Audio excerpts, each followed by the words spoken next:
ஜாதி மதம்லாம் இல்லை. பணம் வந்து தொகுதி வாரியாக அள்ளி அள்ளி கொடுக்கப்பட்ட இடத்துலலாம் பணமே விலை போகாமல் பணத்தை பெற்றுக்கொண்ட மக்கள் எல்லாத்தையும் வாங்கி பத்திரமா வைத்துக்கொண்டு நேராக போய் விசிலுக்கு போய் ஓட்டு போட்டு வந்துட்டேன். எல்லாருக்கும் ஓட்டு பிடி திறந்த பிறகுதான் ஆச்சரியம். உண்மையிலே நான் கூட என்னுடைய அருமை நண்பர் ஜேசிடி அவர்கிட்ட கேட்பேன், இவர் என்ன எப்படி ஒரு முடிவு எடுத்துட்டாருன்னு நினச்சேன். ஆனால் தான் சொல்லலாம், அதிசயங்களை செய்கிற ஆண்டவர் அல்லவா அவர். அதனால் அதை தாங்க முடியாமல் நடக்கின்ற இந்த மாற்றங்கள் வேண்டும் என்கிற ஒரு உணர்வோடு ஒரு தேர்தல் முடிவுகளை நாம் பெற்றிருக்கிறோம். நாம் வந்து நீண்ட நாள் நம்முடைய ஒரே கோரிக்கை, இந்த ஷெட்யூல் காஸ்ட் கிறிஸ்டியன்ஸை வந்து ஷெட்யூல் காஸ்டில் சேர்க்கணும். இதுக்கு வந்து பல கட்டம்.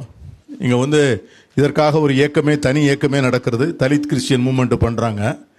வருஷா வருஷம் ஒரு நாளை வந்து அதற்கான நாளாக நாம் அர்ப்பணித்து அன்னைக்கு வந்து ஆர்ப்பாட்டங்கள்லாம் பண்ணுறோம். நம்முடைய பல நேரங்களில் வந்து உச்சநீதிமன்றத்தில் பெட்டிஷன் போட்டிருக்கோம்.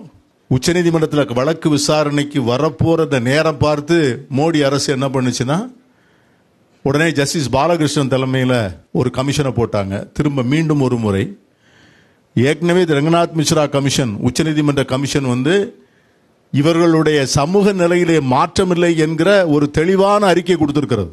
இவர்கள் மதம் மாறி இருக்கிறார்களே ஒழிய இவருடைய சமூக நிலையிலே எந்த மாற்றமும் இல்லை. இவர்கள் தொடர்ந்து இவர்கள் அந்த இடங்களிலே இவர்கள் வந்து தீண்டப்படாதவர்களாக, தாழ்த்தப்பட்டவர்களாகத்தான் இன்னும் பார்க்கப்படுகிறார்கள், அங்கீகரிக்கப்படுகிறார்கள். அதுதான் உண்மை.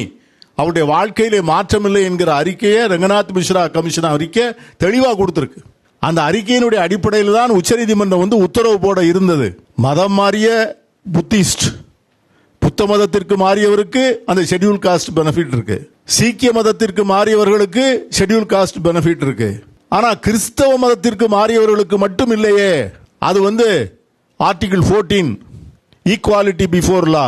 நான் வேற சீக்கியர் வேறையா, நான் வேற புத்தர் வேறையா, அப்போ அவர்களுக்கெல்லாம் இருக்கிற உரிமை எனக்கு ஏன் இல்லை அப்படிங்கிற அந்த கிரவுண்டில் அந்த மதம் மாற்றம் என்பது சமூகத்தினுடைய எந்த அடித்தளத்தையும் மாற்றவில்லை என்கிற ரங்கநாத் மிஸ்ரா கமிஷன் அறிக்கையில் அந்த தீர்ப்பு வர இருப்பதற்கு 4 நாட்களுக்கு முன்னால் மோடி அரசு அதை உணர்ந்து இதை வந்து அந்த வழக்கை முடிக்க விட்டுறக்கூடாது, நாங்கள் இன்னொரு கமிஷன் போடுறோம், ரங்கநாத் கமிஷன் அறிக்கையில் வந்து சில தகவல்கள் இல்லை அப்படின்னு ஜஸ்டிஸ் பாலகிருஷ்ணன் கமிஷன் அறிக்கை வாங்கியிருக்காங்க. இது உச்சநீதிமன்றத்தில் தான் இந்த போராட்டம் நடக்க வேண்டியிருக்கு.